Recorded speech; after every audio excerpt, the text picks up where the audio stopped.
Hello guys, here we have again a question from the Pathfinder and chapter Newton's laws of motion, which is from check your understanding question number 28. So you can look at it once.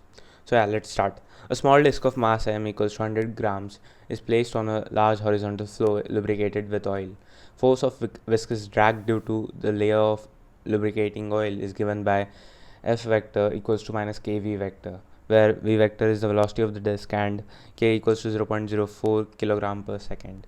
If a force of constant magnitude F equals to 0.06 Newton rotating with a constant angular velocity omega equals to 0.3 radians is applied on the disk eventually acquires a steady motion on a circular path. Find the speed of the disk in its steady motion.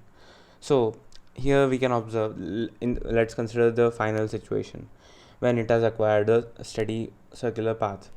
Here we can clearly see that the force due to the friction or due to the viscous force will be always opposite to the velocity and cannot provide the required centripetal force.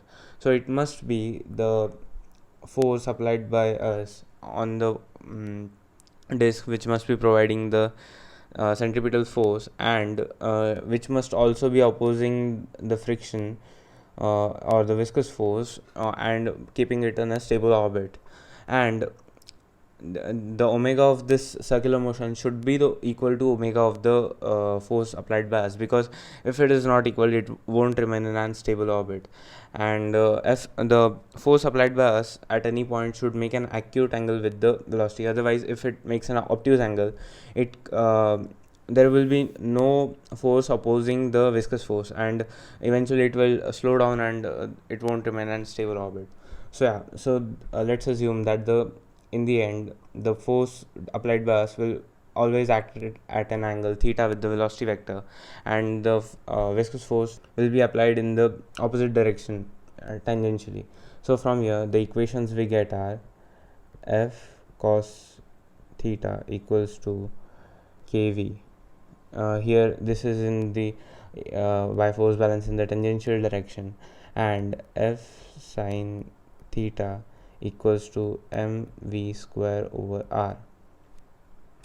Now here we can substitute v equals to omega r, and what we get is F cos theta equals to k omega r, and F sin theta equals to m r omega squared. Dividing these two, what we get is sin theta by cos theta equals to m omega over k. So from here tan theta equals to m omega by k, and this implies that cos theta will be equals to k over root of m square omega square plus k squared. So from here what we get is, from the first equation f cos theta equals to kv, fk over root of m square omega square plus k squared equals to kv. So from here the required velocity v equals f over root of m square omega square plus k square, which gives the final, and substituting the values, which gives us 0.06 over root of m omega, which is 0.1 times 0.3, 0.03 whole squared, plus k squared, which is 0.04 squared. So from here the value of velocity comes out to be 1.2 meters per second. Thank you.